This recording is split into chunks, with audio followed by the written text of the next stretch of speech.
Lord. Hallelujah.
कहते सोना नहीं, चौकस रहना। हमें परिश्रम मतलब इसका मतलब मत्ती का आइए 25 का 13 पढ़ते हैं। बाइबल कहती है सोना नहीं। सोना नहीं मतलब क्या है? बाइबल कहती है सोना है, लेकिन शारीरिक रूप में सोना है, लेकिन आत्मिक चीज़ों में हमको जागरूक रहना है, अपने आप को संभालना है। बाइबल कहती है हमें सावधान रखना है, अपने आप को तैयार रखना है। सोना नहीं, जागरूक रहना है। आज जब हम प्रेयर करते हैं, कभी कभी क्या होते हैं, लोग बहुत सारे लोग का प्रेयर करने का ही होता है। किसी को नींद में प्रार्थना करते हैं, सोकर प्रार्थना करते नहीं। हमको सोना नहीं, हमको प्रार्थना करना है। हम मांगना है, जो सोने का टाइम है वो सोना है, बैठने का टाइम है बैठना है, घूमने का टाइम है घूमना है, खाने का टाइम है खाना है, कपड़े पहनने का टाइम कपड़ा पहनना है, लेकिन जब प्रार्थना का टाइम है प्रार्थना करना है। बाइबल कहती है कि प्रभु का वचन सब बातों में ये सारी चीज़ें प्रभु हमको सिखाते हैं। तो क्यों ना हम पढ़ेंगे। आइए मत्ती का 25 का 13 है और मार्कुस का 13-17। ओके, हाँ पढ़े। मत्ती 25:13। हाँ, इसलिए जागते रहो, इसलिए तुम जागते रहो। क्योंकि बाइबल कहते हैं इसलिए तुम जागते रहो। तो ये कितनी बड़ी बात है। इसलिए तुम जागते रहो, जागते रहो, आत्मा में जागरूक रहो, आत्मा में तैयार रहो, जागते रहो। आगे क्या लिखा है? क्योंकि तुम ना उस दिन को हाँ जानते हो हाँ और ना उस घड़ी को। हाँ, बाइबल कहते ना उस दिन को ना उस घड़ी को जानते हो, यीशु मसीह कभी आएगा। लेकिन हमको मांगना है, अपना जीवन संभालना है, बचाना है और रेगुलर प्रार्थना में रहना है, निरंतर प्रार्थना में रहना है, क्योंकि प्रभु चाहता है। इसलिए बाइबल कहती है कि परमेश्वर का वचन कहता है कि हमें रेगुलर प्रार्थना करना है, निरंतर प्रार्थना करना है और प्रार्थना में लगे रहना है, प्रार्थना में बने रहना है। हमें जो वक्त मिलता है, जो समय मिलता है, हमें मांगना है। तो ऐसा नहीं कभी रात को 12 बजे के बाद भी आप प्रार्थना कर सकते हैं, या बीच में उठ के भी प्रार्थना कर सकते हैं, या सुबह जब आप उठते हैं तभी भी प्रार्थना कर सकते हैं। लेकिन प्रार्थना कभी छोड़ना नहीं। जब वक्त मिलता है, समय मिलता है, प्रार्थना करना, प्रभु से बातें करना है, क्योंकि प्रभु ने हम सभी को जो है बातें करने के लिए बताया। प्रभु बातें सुनना चाहते हैं, प्रभु हमारी आवाज़ को सुनना चाहता है, प्रभु हमारी पुकार को सुनना चाहता है। वो कहता है तू मुझे पुकार, मैं तेरी आवाज़ को सुनना चाहता हूँ। आज भी प्रभु भूखा है हमारी आवाज़ के लिए, आज भी प्रभु दीवाना है हमारी आवाज़ को सुनने के लिए। वो प्यासा है हमारी आवाज़ को सुनने के लिए, वो तरसता है हमारी आवाज़ को सुनने के लिए। तो क्यों ना हमें अपने आप को तैयार करना, अपने आप को डेवलप करना, अपने आप को बनाना है और प्रभु से प्रार्थना करना है, परमेश्वर से मांगना है, यीशु के नाम से प्रार्थना करना है। जब हम यीशु के नाम से प्रार्थना करते हैं तो स्वर्ग के पिता यानी परमेश्वर हमारे जीवन में काम करते हैं। तो ये सब बातें मैं इसलिए सिखा रहा हूँ क्योंकि परमेश्वर जो हमें इस वचन में वो सिखा रहा है, क्योंकि प्रार्थना किस तरह करना है, प्रार्थना कैसी करना है, प्रार्थना कैसी होना चाहिए, प्रार्थना वचन से द्वारा होना चाहिए, सारी बातें। और प्रार्थना जो है कपटी के समान नहीं करना, मन में कपट रख के, मन में पाप रख के प्रार्थना नहीं करना, किसी के प्रति नफरत रख के प्रार्थना नहीं करना। जब हम प्रार्थना करते तो कपटियों के समान नहीं करने पाते। हमारा प्रार्थना करने का जब वक्त होता है तो हमारा मन साफ होना चाहिए, हमारा हृदय साफ होना चाहिए, हमारी मेंटलिटी अच्छी होना चाहिए, हमारा जीवन सही होना चाहिए। जब हम खुदा के सामने बैठे तो पहले हमको अपने आप को साफ करना है, अपने आप को तैयार करना है, आराधना करना है, वर्शिप करना है, फिर प्रार्थना करना है। क्योंकि बाइबल कहती है आराधना प्रार्थना की साथी है। साथी का मतलब बाइबल के जब हम आराधना करते हैं तो हमें परमेश्वर के सम्मुख जाने के लिए एक क्या बोलता है जाने के लिए हमको एक आसान रास्ता मिल जाता है, एक मार्ग मिल जाता है। क्योंकि बाइबल कहती है आराधना प्रार्थना की साथी है, स्तुति प्रार्थना की साथी है। साथी का मतलब वह हमको क्या बोलता है प्रार्थना के लिए उत्साहित करती है, प्रार्थना करने के लिए हमको हिम्मत देती है, हमको मांगने के लिए हिम्मत देती है। जब हम आराधना करते हैं, जब अपने आप को खुदा में पूरी तरह से डुबाते हैं या उसके लहू से हम अपने आप को सील करते हैं या पूरी तरह से हम अपने आप को अपने जीवन के सारी बुराई को निकालते हैं, और जब प्रेयर आराधना करते हैं और प्रार्थना करते हैं तो एक मार्ग मिल जाता है, एक जड़ मिल जाता है, किस तरह दुआ करना, किस तरह प्रार्थना करना है। तब पवित्र आत्मा आता है और हमें आए भर भर के सिखाता है कि किस तरह दुआ करना है, किस तरह प्रार्थना करनी है। सारी बातें जो है प्रार्थना में हमको बने रहना चाहिए और निरंतर प्रार्थना करना चाहिए, क्योंकि परमेश्वर जो है इस वचन के जरिए हमको सिखाता है। परमेश्वर इस वचन में हमको मजबूत करता है। तो हमें बातों को सीखना है, हमको जानना बहुत जरूरी है। क्योंकि बाइबल कहते हैं कि परमेश्वर का वचन 1 कुरिन्थियों का 2:11 देखते हैं हम क्या बोलते हैं, परमेश्वर का वचन क्या सिखाता है। हम सभी लोग अपना बाइबल निकालेंगे। ओके, हाँ 1 कुरिन्थियों 2:11। Yes yes. मनुष्यों में से कौन किसी मनुष्य की बातें जानता है? देखो, मनुष्यों में से कौन किसी मनुष्य की बातें जानते हैं, मतलब बोलने का मतलब क्या, मनुष्य के अंदर जो बातें हैं, जो व्यवहार है, जो स्वभाव है, जो गुण है, जो भी उसका गुप्त पाप है, कौन जानता है? कोई नहीं जानता है, कोई नहीं जानता है। बाइबल कहती है, वो सब लोग ध्यान से सुना, बहुत बड़ी बात है। यीशु मसीह जो है इस वचन को डिक्लेयर कर रहा है, पौलुस यहाँ पर लिख रहा है पहला कुरिन्थियों का 2:11, तो कहता है मनुष्यों में से कौन कौन मनुष्य जानता है उनकी बात, कौन सा मनुष्य? बाइबल कहती है मनुष्यों में से कौन मनुष्य की बातें जानता है? कोई नहीं। देखो हर किसी का जीवन है, हर कोई जी रहा है यहाँ पर, तो आपके अंदर क्या है, आपका जीवन क्या है, आप कैसे जीवन जी रहे, आप कितना झूठ बोल रहे, आप कितना पाप कर रहे, या आप कितना बुरा बोल रहे हो, या आप कितना प्रभु में है और कितना नहीं है, कोई नहीं जानता आपके बारे में। आपका खुद का जीवन, आपका खुद का स्पिरिट आपको जानता है। देखो आपका खुद का जीवन, आपकी जो सीमा है, आपकी आत्मा, जो परमानेंट आत्मा आपके अंदर है, वो आपको जानता है, आपकी बातें। लेकिन यहाँ पर एक दूसरा पॉइंट लिखा है, सब लोग ध्यान से सुनो। हाँ पढ़िए।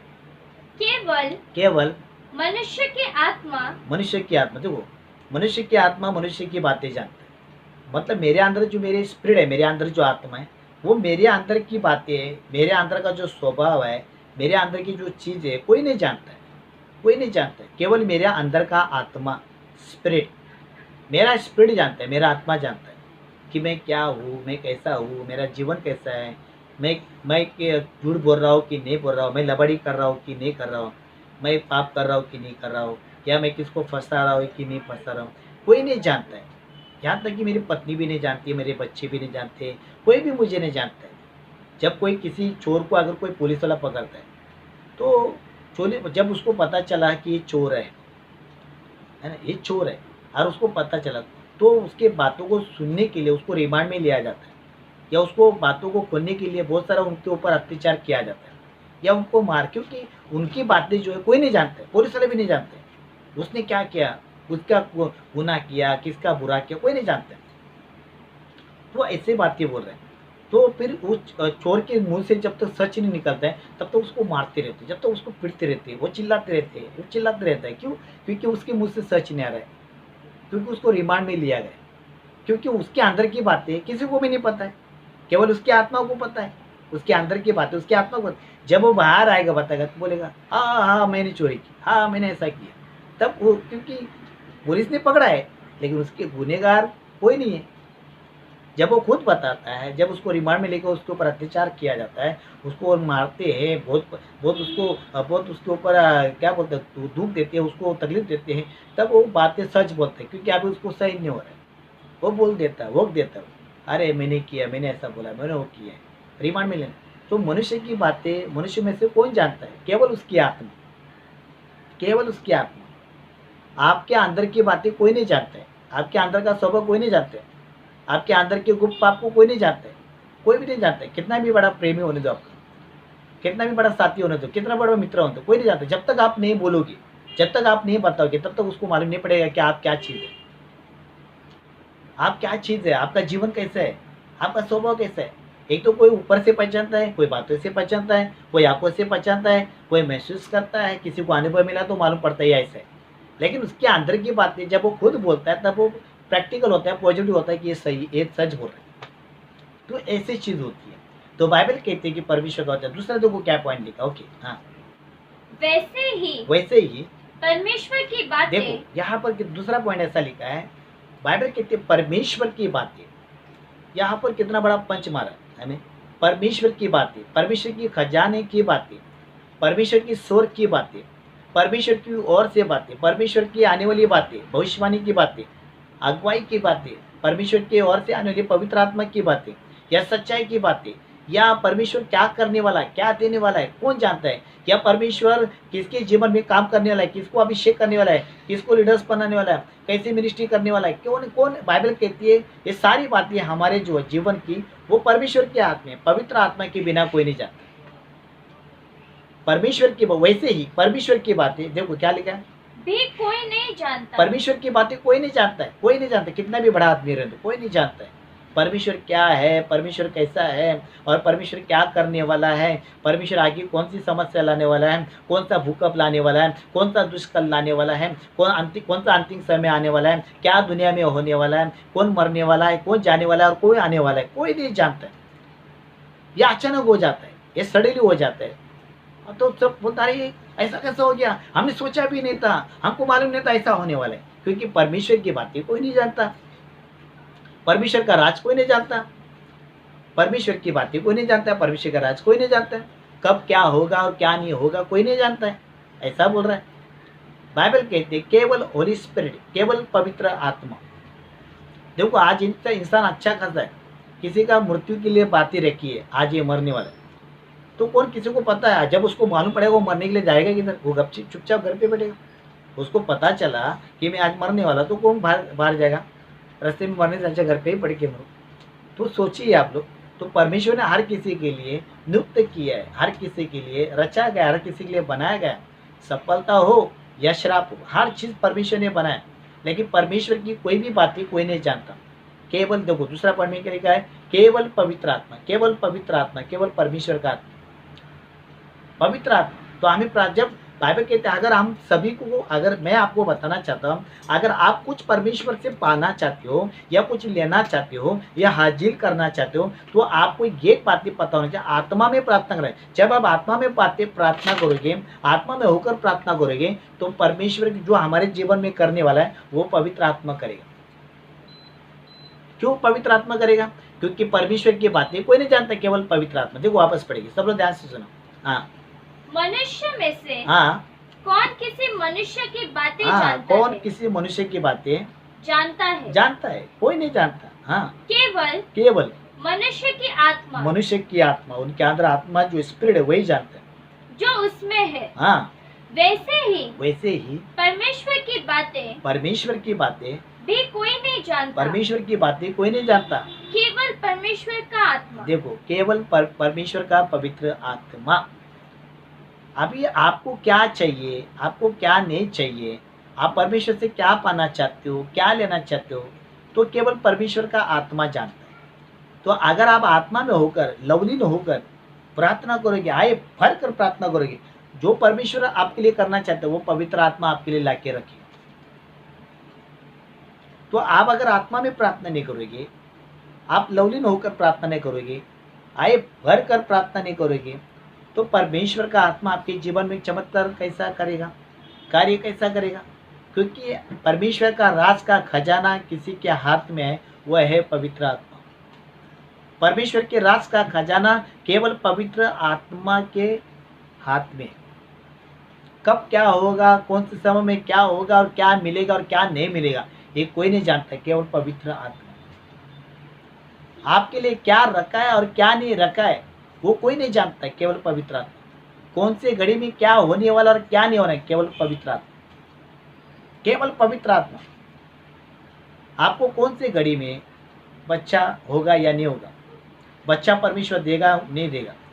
एक सडनली 2 दिन मैं बहुत बिजी था, तो एक सिस्टर हमारे चर्च में, वो जैसे डिलीवरी के लिए 15 दिन है, उसकी गवाही है 15 दिन है, लेकिन जैसे वो ऐसे चेकअप के लिए गए, हॉस्पिटल में चेकअप के लिए गए, तो वहाँ पर डॉक्टर बोला आप सोनोग्राफी निकाल के रखो, बाद में कभी आएंगे तो लेके आओ, क्योंकि उसका डिलीवरी का समय था 15 दिन के बाद।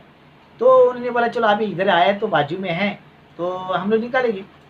तो उन्होंने निकाला, जैसे उन्होंने निकाला तो सोनोग्राफी में थोड़ा सा फॉल्ट आ गया, समस्या आ गई।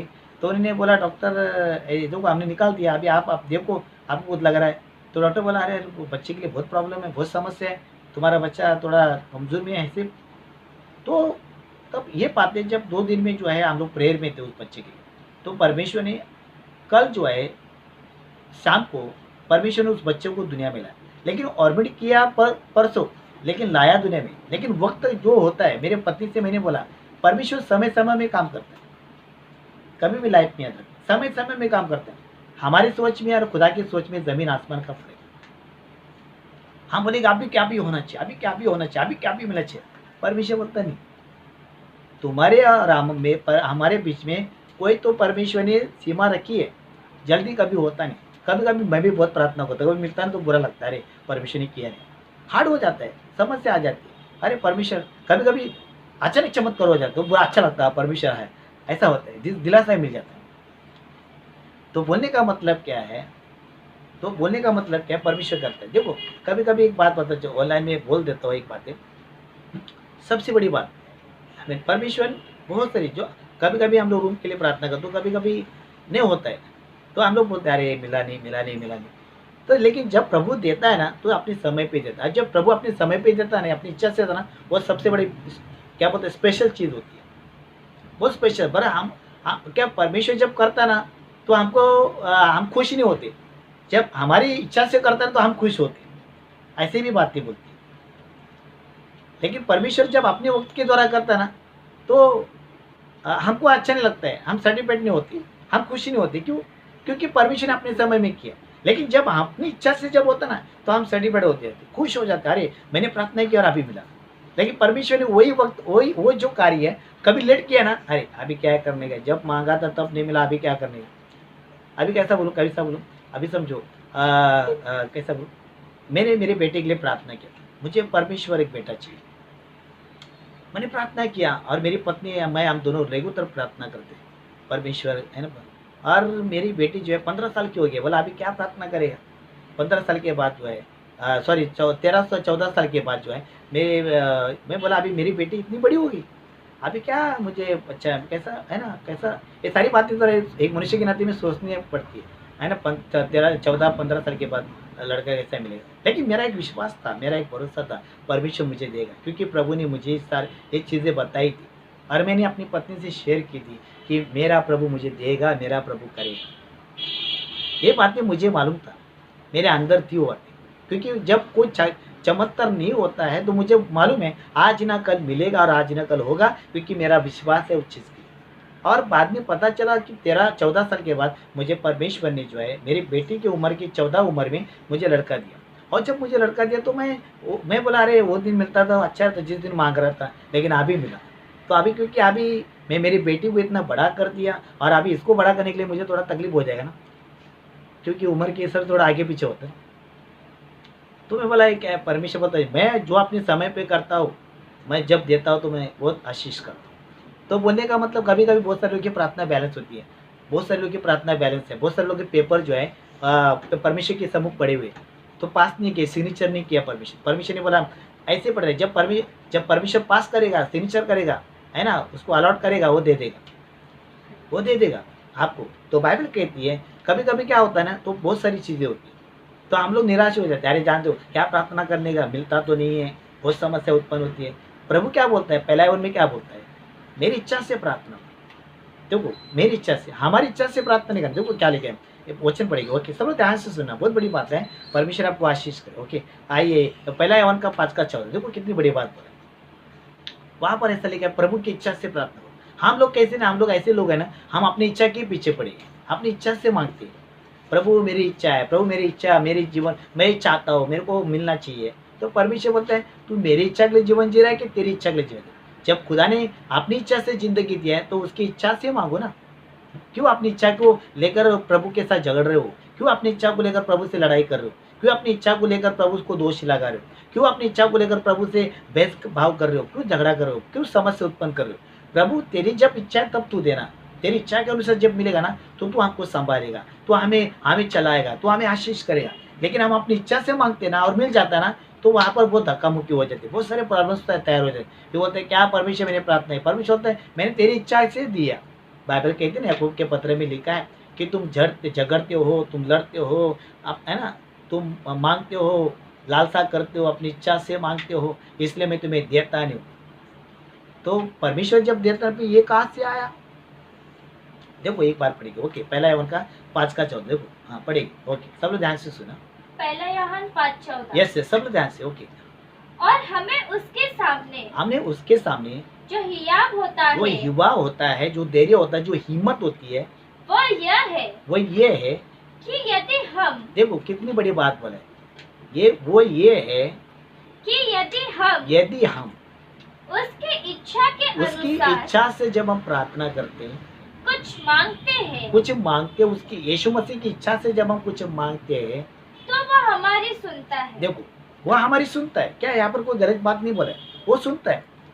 अभी आप बोले कि पास्टर सुनी पर आप क्या बात कर रहे हो, बाइबल में लिखा है हम अगर प्रभु की इच्छा से प्रार्थना करेगा तो वो देगा।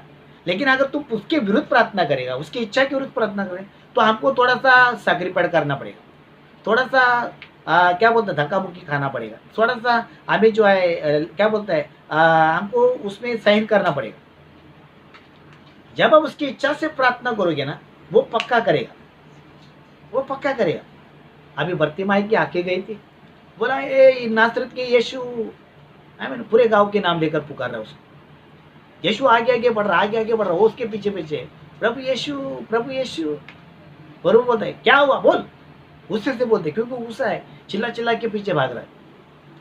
तो बोलते हैं प्रभु ए नबी, ए रबी, अगर आपकी इच्छा हो तो मेरी आंखें खुल जाए, आप चाहते हो तो मेरी आंखें खुल जाए। तो प्रभु ने बोला यस, मेरी इच्छा है तेरी आंखें खुल जाए। इतना दिन वो आंधा था, लेकिन प्रभु की इच्छा जब आ गई तो वो पूरी दुनिया को देखने लगा। कभी कभी क्या होता है, हम अपनी इच्छा के लिए लड़ाई नहीं करनी, बहुत गलत चीज़ है ये। बहुत से लोग अपने लिए इच्छा है, प्रभु मेरी इच्छा ऐसी है, प्रभु मेरे को अच्छा लग रहा है, प्रभु मुझे चाहिए, प्रभु मुझे मिलना ही चाहिए ना, तो अगर नहीं मिलेगा ना तो मैं चर्च छोड़ देगा, नहीं मिलेगा ना तो मैं प्रार्थना छोड़ेगा, नहीं मिलेगा ना मैं बाइबल छोड़ देगा, नहीं मिलेगा ना मैं प्रार्थना नहीं करूँगा, नहीं मिलेगा ना मैं संसार में जाऊँगा, मैं दुनिया में जाऊँगा, मैं दारू पीऊँगा, मैं नशा करूँगा, नहीं मिलेगा ना मैं कुछ भी नहीं करूँगा, नहीं मिलेगा वापस अपनी दुनिया में जाऊँगा। तो प्रभु बोलता है अरे तू प्रार्थना कर रहा है, खुद की इच्छा से कर रहा है कि मेरी इच्छा से प्रार्थना कर, देगा भी प्रॉब्लम, नहीं देगा तो भी प्रॉब्लम, ऐसा होता है। तो बहुत सारे लोग समझते नहीं इस बात को। इस बात को मैं अंदाजा रखते हुए बाद में कभी प्रीच करूँ, कल मैं प्रीच करूँगा इसके ऊपर, मैं कल प्रीच करूँगा प्रभु की इच्छा से, हमें तो इसको हम बैलेंस रखेंगे। लेकिन बट मैं आपको ये बातें इसलिए बता रहा हूँ कि आपका प्रार्थना करने का जो थिंकिंग होता है, जो माइंड होता है, वो प्रभु की इच्छा से होना चाहिए, तब वो आपकी सुनेगा, तब आपको देगा, जो आप चाहते हैं आपके लिए हो जाएगा। क्यों नहीं होगा, क्योंकि प्रभु ने खुद बोला है और प्रभु करना चाहता है। तो क्यों ना हम सभी लोग प्रार्थना करेंगे। सर्व सामर्थ्य परमेश्वर आपको धन्यवाद, इस वचन को लेकर हम दुआ करते हैं खुदावन, क्योंकि प्रभु तेरा वचन कहता है कि हमें प्रार्थना में लगे रहें, क्योंकि प्रार्थना एक ऐसी महत्व चीज़ है जो हमें मांगना है। और दूसरी बात, आराधना प्रार्थना को उत्साहित करती है। और प्रभु हम तेरे वचनों की सहायता से मांगना बहुत जरूरी है, और आत्मा में होकर, लवलीन होकर, और प्रभु परमेश्वर आए भर कर हमें प्रार्थना करना है। परमेश्वर धन्यवाद देते सारी बातों के लिए, जिन्होंने सुना है ऑनलाइन फेसबुक में, उन सभी भाई बहने मसीह को मैं आशीष मांगता हूँ। सारा आदर महिमा आपको देते हैं, और ये प्रार्थना यीशु के नाम से करते, सुन और कबूल कर, आमीन।